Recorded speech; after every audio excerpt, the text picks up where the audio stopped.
Je suis Marie Attino, vice-présidente de la métropole de Rouen en charge de la transition et de l'innovation écologique. Et je suis ravie de vous accueillir ici au siège de la métropole. Je dois reconnaître que j'avais depuis toujours une certaine sensibilité à l'environnement qui m'entoure et en partie une sensibilité à la biodiversité. Et puis quand on grandit, quand on est ado, puis quand on est jeune adulte, on s'intéresse de plus en plus à ce qui se passe autour de nous, très localement et puis plus globalement sur la planète. Et puis un jour, on décide de faire une bascule et de s'engager complètement, à corps perdu, dans cette transition écologique et essayer à son échelle de lui filer un coup de main parce qu'en ce moment, au niveau global, elle passe un moment assez compliqué. On est quand même face à des effets d'effondrement et donc il faut essayer partout où on peut le faire de se mobiliser pour aider la biodiversité à survivre. Je n'appartiens à aucun parti, je suis une élue citoyenne. J'ai été élue en juillet 2020 pour la toute première fois, c'est mon premier mandat. Et j'ai la chance dans cette délégation transition innovation écologique d'avoir tout un tas de sujets passionnants que sont le climat, l'air, l'énergie, la biodiversité, la forêt, l'éducation, l'environnement, les déchets et quelques autres sujets. Et donc c'est extrêmement intéressant puisque mon profil est plutôt technique et scientifique. J'ai une formation scientifique et à côté de cela, depuis une quinzaine d'années, j'accompagne les territoires en transition. Et c'est notamment par ces compétences et ce profil technique et scientifique on m'a proposé de rejoindre l'aventure et d'intégrer une équipe qui se présentait aux élections locales. Et voilà comment j'ai débuté dans cette aventure. Le fait d'être élu local nous permet en fait d'avoir entre les mains des sujets bien plus vastes que ceux simplement de porter une action locale à un instant donné, dans un endroit donné. Le fait d'avoir accès à un mandat local nous permet de planifier les choses dans le temps et de revoir dans le fonctionnement propre, structurel du territoire, comment l'adapter, comment le changer face à des enjeux comme celui de la biodiversité ou du changement climatique. Donc en fait, grâce à notre statut d'élus locaux, on a une action beaucoup plus systémique et non pas spécifique, locale. Voilà. On est sur un champ bien plus vaste. Il y a énormément d'étapes et bien souvent on ne peut pas parvenir tout de suite à la formule idéale. Une politique environnementale au sein d'un territoire, elle se construit année après année, mandat après mandat. Et ce qui est surtout important, c'est que nous puissions capitaliser sur tout ce qui a été fait avant nous. Il ne faut pas imaginer réinventer l'eau chaude et partir de zéro à chaque début de mandat. Ça ne peut pas exister. Au contraire, il faut s'appuyer sur tout ce qui a été fait avec intelligence avant nous. Et sur la métropole de Rouen, la chance que nous avons, c'est justement d'avoir pu construire un programme, une nouvelle charte biodiversité sur la période 2021-2026 qui s'appuie sur tout l'existant en le nourrissant avec de nouveaux sujets qui sont liés à l'actualité, le changement climatique, l'augmentation du risque inondation, les solutions fondées sur la nature, voilà, tout en gardant, en capitalisant sur les actions qui existaient avant, comme la protection des coteaux calcaires, la protection du bocage, la création des mares, voilà. Donc je pense vraiment que ce qu'il faut, c'est que nous ayons une vision la plus large possible, la plus longue possible, essayer de se projeter dans le temps et de proposer des actions qui vont voir leurs effets au bout de 5 ans, 10 ans, 20 ans peut-être, tout en capitalisant sur ce qui s'est déjà fait de manière intelligente avant nous. Sur le territoire, on s'est doté d'une charte de biodiversité qui couvre la durée du mandat en cours que nous avons co-construit pour être très exact, avec une dizaine de directions au sein de la métropole et associant une quarantaine de partenaires extérieurs, associations environnementales, entreprises, acteurs portuaires, services de l'État, pour avoir un document et un plan d'action de biodiversité qui soit le plus partenarial possible. Ça, c'est pour la biodiversité. Pour la forêt, on a aussi le pendant, on a une charte forestière de territoire, d'ailleurs qui est la 4e en cours. On a une expérience encore plus forte et plus longue sur la forêt que sur la politique de biodiversité, qui aussi a été construite dans une dynamique partenariale. Et puis pour essayer d'étoffer le socle de connaissances scientifiques, on s'appuie aussi depuis 2018 sur un tissu d'experts et de scientifiques implantés en Normandie, qui nous permettent de mieux appréhender les enjeux à partir de données réelles, collecter sur le territoire et de comprendre notamment comment vont évoluer les écosystèmes naturels au regard du changement climatique. Donc on a l'ensemble de ces documents qui se croisent, qui se regardent, qui s'alimentent les uns les autres et qui surtout ont vocation à nous aider, nous élus, dans la décision politique.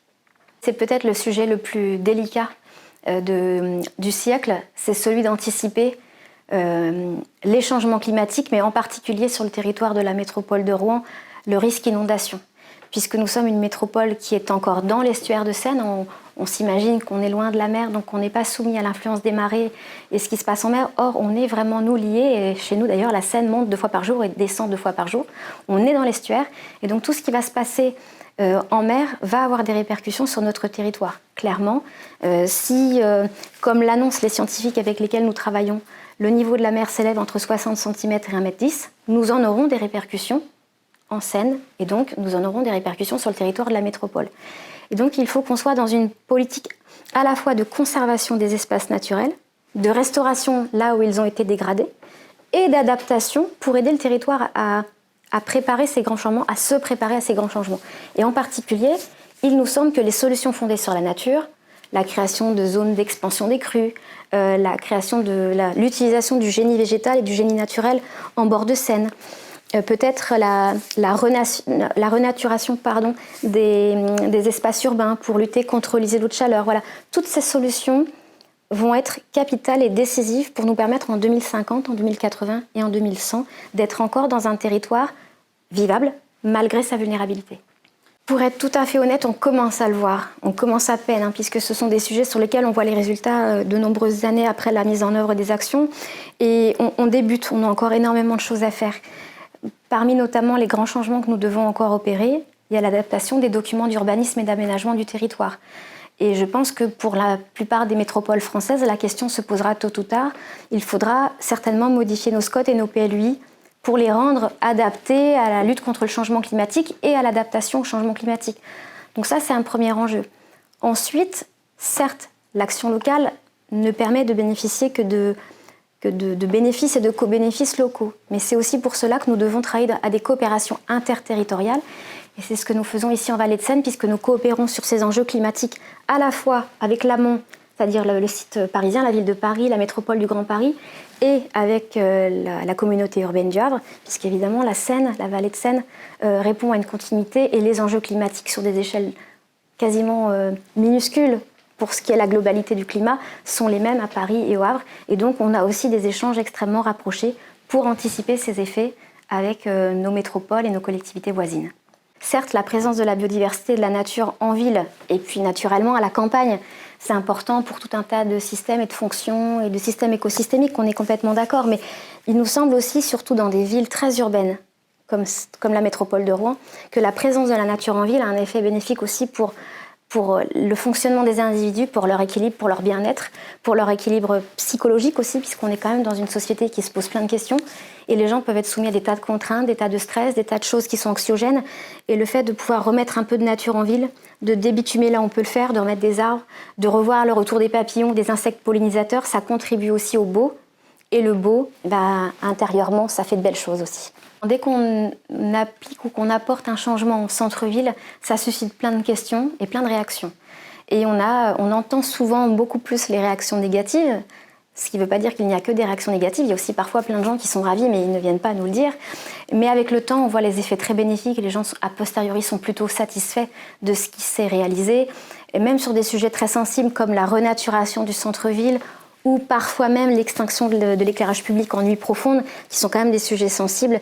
Et généralement, au bout d'1 an, 2 ans, 3 ans, on a plutôt, nous élus, des retours positifs des habitants, des citoyens qui nous font part finalement de leur contentement et nous informent que finalement, vivre dans un environnement naturel où la pollution lumineuse est moins importante et où les pollinisateurs sont présents, c'est finalement pas mal. On a la chance, nous, à la métropole, d'avoir une équipe biodiversité qui est formidable, qui est l'équipe pilotée par Guillaume Fresnel, notre directeur adjoint à l'environnement, et qui a autour de lui des gens compétents en biodiversité, sur les mares, sur les haies, sur la gestion différenciée. Donc on a une superbe équipe pour faire ce travail et surtout nous conseiller et attirer notre attention quand il y a des enjeux à défendre. Et puis, lorsque nécessaire, on s'appuie sur des scientifiques pour comprendre aussi ce qui va se passer dans les décennies à venir. Et puis, on a besoin aussi de l'aide financière pour financer tout ça, notamment de l'Agence de l'eau, qui est un partenaire important, l'Agence de l'eau Seine-Normandie, parfois aussi de l'État, et notamment des fonds du plan de relance qui ont été extrêmement bénéfiques sur les 2 dernières années. On peut s'engager partout, tout le temps. Il n'y a que des occasions pour s'engager en fait tous les jours quand je sors de chez moi, quand j'arrive au siège de la métropole, quand je parcours un bout de ce territoire, partout où mes yeux se posent, il y a des actions possibles. Il y a des actions de renaturation, de restauration, de réparation, de conservation. Il y a des actions d'animation, de pédagogie, d'acquisition de la connaissance scientifique. Et tout ça forme un tout. Et tout ça, ce tout, c'est une politique locale de préservation de l'environnement. Et pour tout élu d'une petite commune, d'une grande métropole, en milieu urbain, en milieu rural, on a tous une part à jouer et c'est la somme des actions individuelles qui fera que globalement notre pays et notre région s'engageront dans une démarche vertueuse. Alors quelques actions métropolitaines qui sont vraiment à l'image et qui illustrent le travail qu'on mène depuis quelques années, par exemple le programme MARE. L'idée c'était depuis quelques années déjà de pouvoir restaurer des mares qui disparaissaient et de créer des mares aussi dans certaines communes qui souhaitaient en avoir. Évidemment, il faut que le contexte local et la biodiversité locale soient réunis, mais on a réussi à piloter un programme mare qui fonctionne extrêmement bien et sur notre territoire, on a 900 mares qui vivent admirablement. On a aussi depuis quelques années un programme sur les haies, puisque vous l'avez vu, on a été se balader ensemble à l'ouest de la métropole. Il y a un paysage de bocage auquel on tient énormément. Et malheureusement, avec certaines pratiques, certaines haies avaient disparu, s'étaient estompées dans le paysage. Donc on accompagne aussi notamment les agriculteurs ou des propriétaires privés qui voudraient replanter des haies pour reconstituer le bocage antérieur. Et puis on a aussi des actions plus récentes qui sont à la fois portées par les services de la métropole, mais aussi par des communes membres de la métropole qui concernent la renaturation. Et donc au regard notamment des effets du changement climatique dont on parlait tout à l'heure, et qui se sont mis depuis quelques mois déjà à débitumer l'espace urbain là où il est possible de le faire, notamment sur des îlots, sur des ronds-points, sur des bouts de trottoirs, et d'essayer de redonner un peu de nature, de ressemer du gazon, de planter des arbres, ou de permettre aussi aux arbres existants d'avoir un peu plus d'air, un peu plus d'accès à l'eau, et donc de reconstituer une nature beaucoup plus étoffée qu'elle ne l'était jusqu'à présent. Clairement, dans les villes urbaines où nous vivons, l'effet du changement climatique va se ressentir très vite. Les phénomènes de canicule vont créer des îlots de chaleur urbains sans aller jusqu'au dôme que nous avons pu voir dans d'autres pays, mais malgré tout, on va avoir des moments difficiles à passer en période estivale et les solutions fondées sur la nature vont être décisives. Et le fait de pouvoir garder des alignements d'arbres, des très grands arbres, je pense par exemple aux platanes, qui sont des arbres assez massifs avec des feuilles assez larges, qui font un ombrage sur le sol, qui portent une ombre projetée sur les façades, vont permettre localement de rafraîchir l'espace urbain et de permettre aux habitants d'être dans une ambiance beaucoup plus fraîche et beaucoup plus saine, tant dans la rue que dans leur logement. Être élu local, c'est certes apporter une réponse aux habitants qui nous ont élus et qui nous ont désignés pour porter ces responsabilités, mais être élu local, c'est aussi s'engager à faire les bons choix pour les générations qui suivent.